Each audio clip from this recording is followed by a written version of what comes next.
Oke deh, guys, ada yang mau ditanya lagi nggak? Ya, aku buka dua laptop nih. Masih sih mau tanya, Di mana? tips buat belajar TW itu gimana ya? Soalnya saya sebelumnya tuh biasanya pakai Bootstrap gitu. Nah, saya Oh, juga pernah belajar TW di YouTube, tapi ya kenapa ya saya tuh kayak kewalahan gitu. Gitu. Tailwind itu, aduh, bentar. Tailwind itu kayak Bootstrap ya. Dia base Ya, base by ya class. baik. Jadi Ah, istilahnya Tailwind itu utility class kan. Jadi kita tinggal nambahin inline kelasnya. Jadi sulit atau enggak sulit itu relatif ya karena buat belajar Tailwind itu mainnya jam terbang. Jadi banyak-banyakin latihan. Misalkan, nah ini kan aku pakai Tailwind ya. Nah, itu tinggal ya kita tinggal make-make aja, make yang ada di dokumentasi. Eh, bentar. Aku salah share screen ya.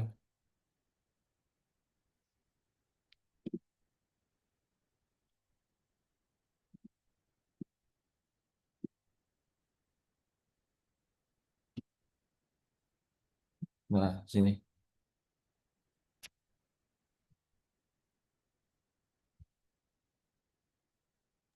tapi kalau lewat slashing Figma tuh bisa nggak sih belajar dari slashing dari Figma gitu? Bisa nggak? Bisa, sangat bisa. Jadi Oh, misalkan bisa. di Figma ya, ntar contoh yang gampang. Oke, ini teks kan. Ini teks. Nah, kita tinggal di double klik aja. Kita mau ke elemen mana nih? Contoh ke elemen teksnya kan. Ke elemen teksnya kita tinggal lihat sidebar kanan. Kan ini kelihatan kan. Oke. Font family-nya apa, wake-nya apa. Ini font wake ya. Misalkan font wake-nya itu 400, kalau di Tailwind kita nambahinnya gini, font 400. Nah, size 14 pixel, kalau di Tailwind tinggal nambahin gini, text 14 pixel. Nah, ini kan color kan. Ini tinggal kita klik aja, langsung copy. Dia langsung otomatis nge-copy gitu. Klik, nah, langsung copy kan. Ini tinggal ya salin. Kalau warna warna ini ya warnanya custom gitu kan, bukan bawaan Tailwind, kita pakai array, ditutup array. Ininya kalau bukan bawaan Tailwind, itu ditutup array. Itu namanya Tailwind arbitrary, ditutup array. Mm-mm. Terus ini letter spacing ya. Kalau letter spacing di Tailwind itu tracking 0,5%. Kalau line height itu leading 7 pixel kalau di Tailwind ya. Nah, ini kalau kalau berupa teks. Kalau misalkan kayak box gitu kan. Ini kan box kan. Nah, ini bordernya ini tinggal disalin aja di copy clipboard. Nah, tapi karena ini CSS biasa ya bukan Tailwind, jadi harus di define sendiri. Ini kan border 1 pixel solid. Jadi kalau di Tailwind tuh contohnya kayak gini sebentar. Border ya ini defaultnya 1 pixel ya. Kita tinggal bisa nambah 1 pixel 10. Tapi dia otomatis 1 pixel. Pokoknya bawaannya 1 pixel lah. Nah, bawaannya Tailwind juga dia solid. Jadi nggak perlu nambahin yang solid. Nah, kita tinggal nambah colornya aja. Border pakai arbitrary. Nah, gini. Ya, udah jadi. Nah, kalau bordernya mau di bottom, top, left, atau right, kita tambah satu keyword ya. Misalkan B itu bottom, T, T itu top, R, atau left. Gampang sih, harus di telepon. Nah, terus apa lagi ya?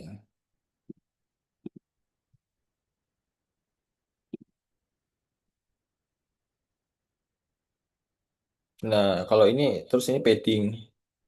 Padding top, top 2 pixel, bottom 2 pixel, right, left 6 pixel. Berarti kita tinggal define-nya coba gini.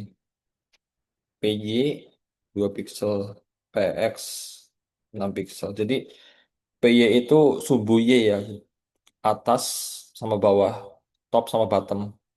PX itu sumbu X. Jadi sumbu X itu horizontal, PY itu vertikal. Jadi PX itu padding ke kanan sama kiri 6 pixel. Nah, itu contohnya. Terus, nah ini color, ya color itu tinggal diklik aja. Untuk width height-nya, kalau ada tulisan hak, ya kita nggak usah diikutin ya. Yang diikutin tuh fix. Kalau misalnya tulisan fix, kita tinggal ngikutin, nyamain gitu. Kalau background, ya background sama sih. Ini kan gradient ya.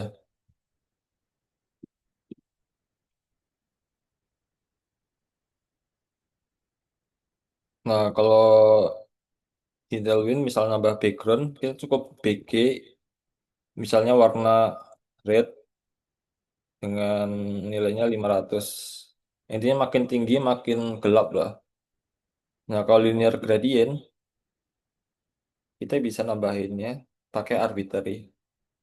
BG, nah arbitrary.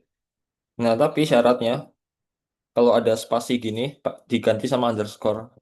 Nah, underscore, underscore, underscore, underscore. Nah, itu untuk arbitrary.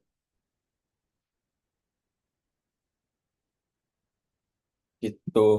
Nah, yang gap, ya gap tinggal disamain aja. Misalkan gap 20 pixel. Jadi gap ini tuh fungsinya buat ngasih jarak antara antara apa namanya elemen children. Ini kan, bentar. Nah, ini aja. Nah, ini kan gapnya 20 pixel ya. Artinya antara label input sama ini elemen P jaraknya itu 20 pixel. Nah, itu untuk gap. Terus apa lagi ya? Ya kayaknya itu ya di Figma ya. Nggak ada yang ini.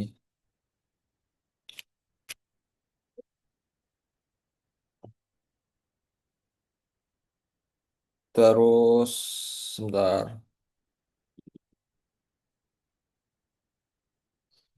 Ada case lagi nggak ya? Kayaknya cuma itu aja sih di Figma. Figma itu gampang ya. Kita tinggal nyalin-nyalin aja. Tinggal diklik salin, salin.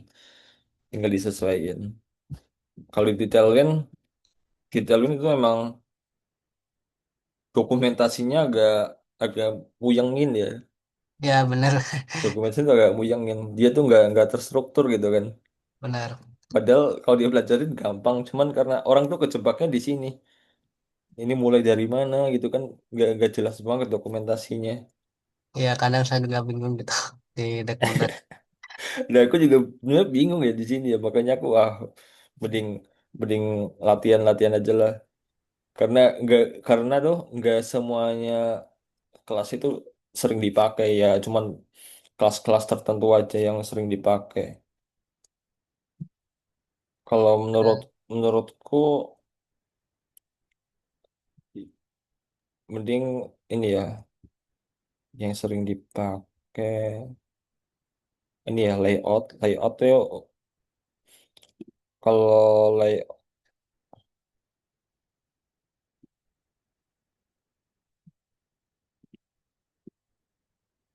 bentar, ya paling ini ya Flexbox juga sama grid juga nggak semuanya dipakai ya paling cuman flex item center justify center terus justify between nggak semuanya sih lebih yang sering dipakai aspek ini juga layout nggak semuanya sering dipakai karena ternyata banyak banget yang baru ya. Bentar ada platform lain nggak ya buat belajar Tailwind? Kalau di Eh, Bootstrap tuh kayak lengkap gitu, makanya saya ada biasa gitu pakai Bootstrap gitu. Kalau Bootstrap aku nggak bisa bilang lengkap sih. Dia nggak sebenarnya nggak lengkap ya. Ya mungkin lengkap ya, cuman nggak customizable gitu. Kalau Tailwind kan customize kan, dan dia juga udah include di semua tag gitu. Misalnya kayak Laravel, kita install Laravel udah ada Tailwindnya. Kita install Next.js udah ada Tailwindnya. Kalau Bootstrap kan harus inisiasi dulu Misal kan. lagi.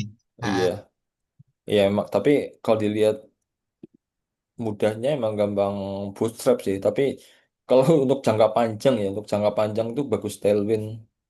Karena di lingkup lingkup ini ya, lingkup pekerjaan kalau sebagai front end banyak kan yang di require itu Tailwind.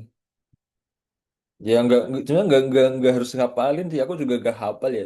Yang penting terbiasa aja kalau pakai Tailwind. Kalau awal-awal belajarnya di ini, belajarnya tuh yang pokoknya untuk teks atau font, ya kayak font size ya, teks 14 pixel, untuk color, terus ini letter spacing, line height. Jadi nggak sebenarnya nggak semuanya kepake sebenarnya. Ya mungkin kepake kalau ada case-case tertentu. Sebenarnya nggak semuanya kepake sih. Karena aku jarang jarang pakai semuanya juga. Kalau ada platform tentang Tailwind nih, tutorial Tailwind. Bentar. kalau saya belajar dari WPU, Apa-apa? belajar Taiwan. Belajar Taiwan itu dari channel YouTube Web Programming Onpas.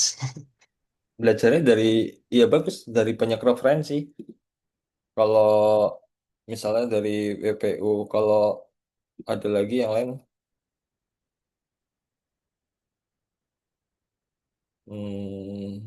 ya itu salah satunya ya. Atau mau kalau pengen referensi dari luar ya paling bagus sebenarnya ini sih. Aku belajar di JavaScript Mastery ya. Ini paling bagus untuk belajar front end. Hmm. Ini front end. Terus ya banyak sih, tinggal milih aja. Yang penting yang penting ini aja. Yang penting konsisten aja belajar yang gitu. Jadi kalau misalnya Tailwind ya Tailwind aja, dengan gabung Tailwind sama Bootstrap pusing nanti karena dia sama-sama kelas kan. Sama-sama kelas nanti campur aduk gitu. Jadi ter jadi apa distorsi. Yang penting konsisten aja sih. Nanti lama-lama bisa Oke, oke. gitu. Ada lagi yang mau ditanyain? Gampang sih sebenarnya Kelvin. Karena aku juga front end sih. Cuman gini doang. Tinggal nambahin kelasnya aja. Nggak usah mikir. Kalau CSS kan harus buat file terus harus diimport. Kalau ini kan simple, tinggal naruh di inline-nya. Nah nanti belajarnya ya sambil ngecek ini, ngecek di local hostnya, di lokalnya. Hasilnya apa, hasilnya apa. Jadi jadi lebih fokus gitu. Ada lagi yang mau ditanyain dari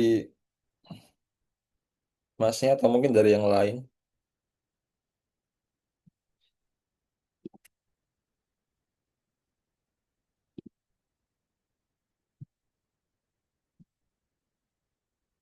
Mungkin eh, kapan-kapan aku jelasin tentang ini, apa namanya, VPS.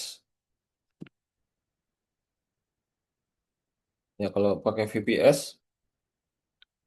kita harus harus ini ya. Biasanya itu kita pakai SSH remote buat ngekontrolnya. Jadi nggak langsung dari VPS. Misalkan, bentar,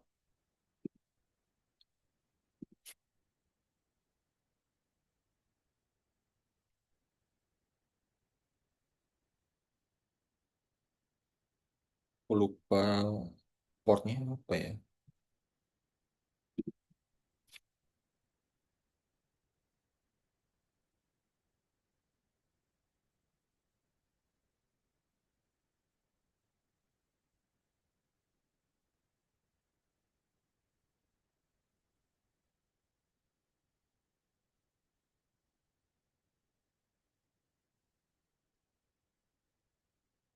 Nah kalau pakai VPS ya kita ini ya,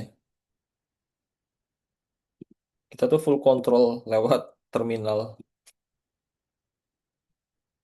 Jadi kita deploy-nya tuh kalau beda ya sama hosting ya. Hosting kan udah ada UI-nya, udah ada tampilannya. Kita full control lewat terminal. Nah, kalau di VPS tuh ada dua ya untuk deployment. Jadi kita bisa pakai Docker atau web server. Biasanya pakai Nginx. Ya, lebih enak VPS sih, full control. Ya itu salah satu skill aja sih biar kalian paham lagi. Ada lagi nggak yang mau tanyain? Entah ya, mungkin Kamis atau depannya.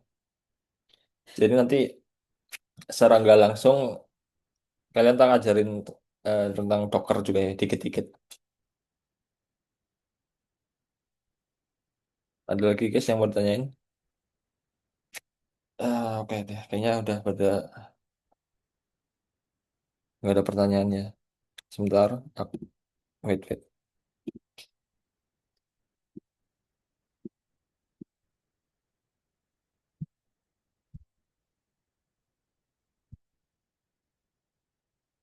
Mana ya? Oke guys, kalau nggak lah, mas maksudnya kalau inspirasi desain biasanya gimana mas? Ah, kenapa kamu nggak on mic ya?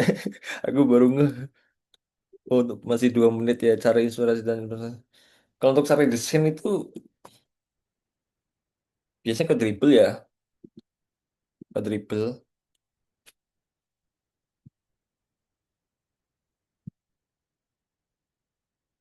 Masih ini kan? Oh, biasanya ke dribble. Nah, kalau website ya kita tinggal ke web design.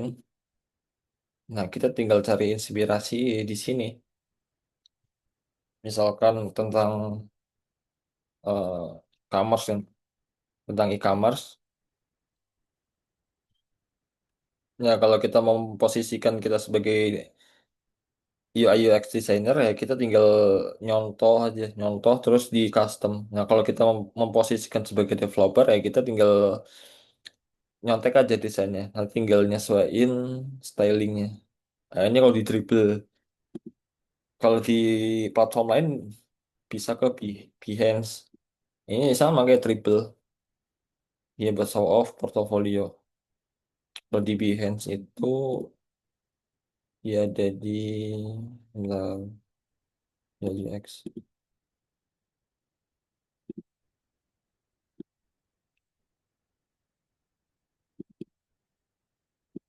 Terus e-commerce. Web. Nah, ini kalau di Behance.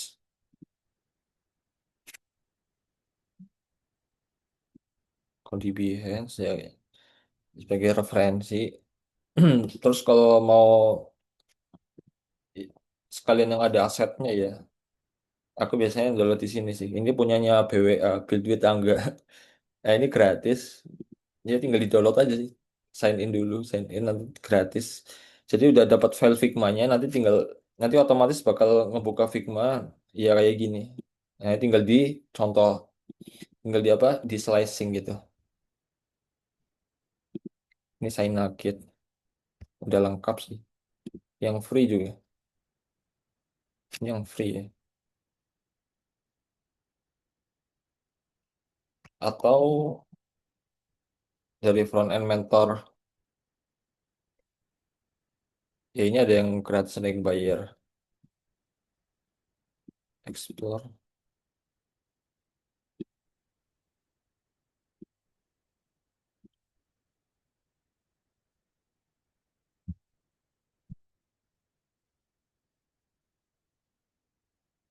Ya gini sih. Ini contohnya. Ya, nanti ini juga dapat file. Oh, nggak dapat file Figma nih. Ya cuman ini aja ilustrasi sama HTML file. Ya ini buat ini sih buat belajar. Terus ada lagi eh ya reference UI UX. Harus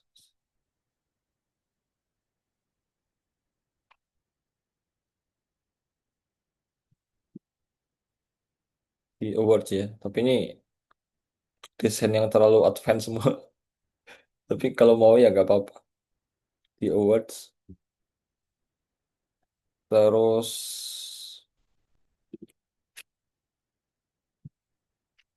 bentar, aduh ngelek banget.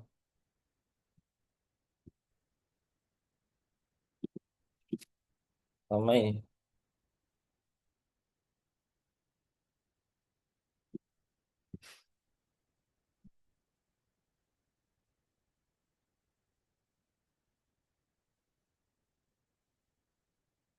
Aduh,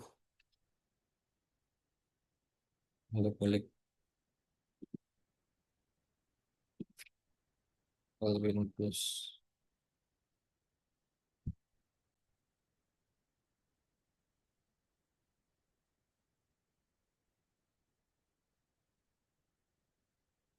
Ah, ngelek banget. Wait, wait, wait, wait.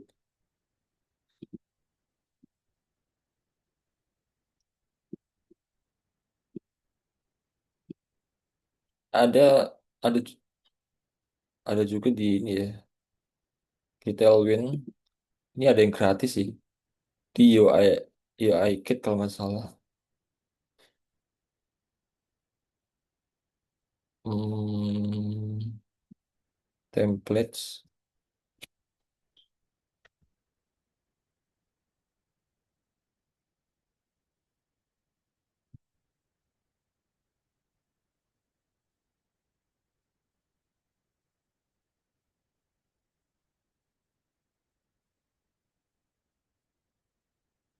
Mana ya? Stuff.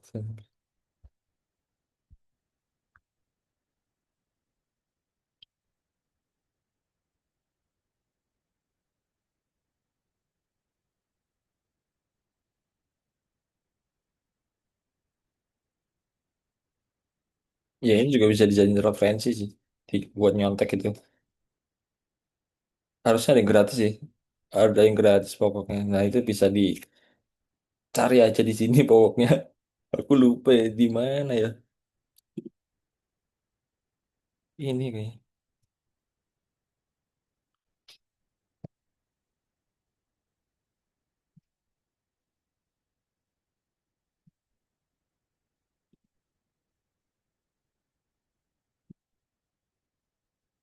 Ya itu sih.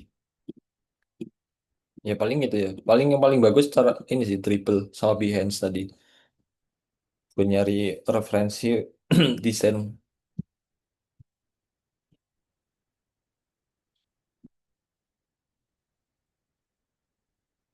Kalau tulisannya yang mirip mirip punya Mas Hendra itu gimana Mas? Atau keywordnya apa Mas? Tampilannya modern gitu. Aku ngelihat di sini ya YouTube yang tadi sih JavaScript.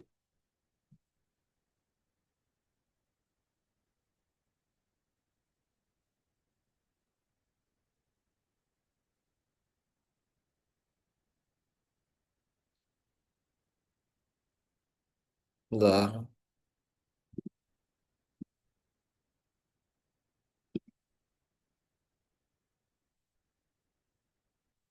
Oke aku tuh nontek dari ini sih YouTube. Nah salah satunya itu dari ini JavaScript Mastery. Kalau platform-platform itu ya nggak nemu sih. Kayaknya ada deh. Enggak.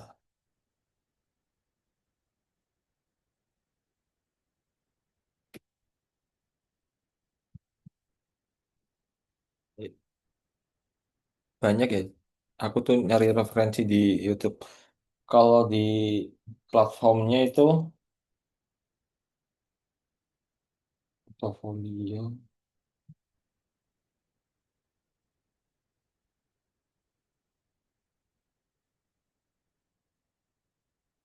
Kalau di platform aku ngeliat portofolio punya orang sih. Contohnya Berlin.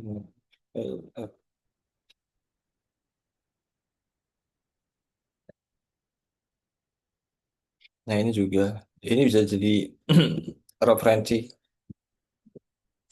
Pierre net live up, terus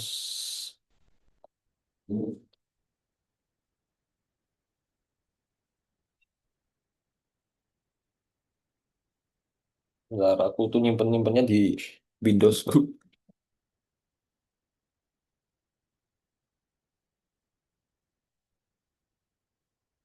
Nah ini juga, ini bisa jadi referensi, ya tinggal disalin-salin aja nih. Ya intinya kalau buat modern tuh berdasar apa, yang penting ada komponennya ya, misalkan pakai komponen dari UI Aceternity. Ini kan komponennya modern semua. Nah, nanti itu bisa jadiin bahan bahan dasar untuk nge-create portofolio modern. Ya, tapi kalau UI as Eternity ini pakai React sih. Dia pakai React sama Tailwind. Ya intinya base-nya React ya. Karena dia bisa untuk Next.js juga. Ya itu. Untuk modern, base-nya harus ada komponen yang modern pula. Atau ngikut dari YouTube YouTube lain. Ini salah satunya. Aku pakai nyontohnya di JavaScript Mastery. Aku lupa ya. Pokoknya portofolioku itu kayaknya aku nggak cuman spontan ya. Kayak cuma spontan aja sih. Ini juga gak bisa dibilang bagus sih. Karena strukturnya itu standar banget ya. Cuma 3 section.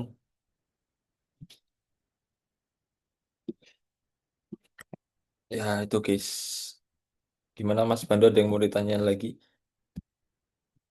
Ya sama ini ya. Ya sebisa mungkin sama teman-teman juga ini yang ngasih feedback. Ya, itu linknya bisa, linknya udah aku kasih. Terus ini, ya aku harap ini ya, kalian ngeklon ngeklon repo-reponya aku. Karena bisa jadiin portofolio. Ya terutama nih Laravel. Nanti dari reponya bisa dipelajarin gitu. Ya nanti bisa disesuaikan sih untuk Laravel. Nanti mungkin aku bakal buat porto untuk React ya. React atau yang lain. Laravel juga. Oke guys. Kalau nggak ada yang ditanyain, mungkin kita close sekarang ya.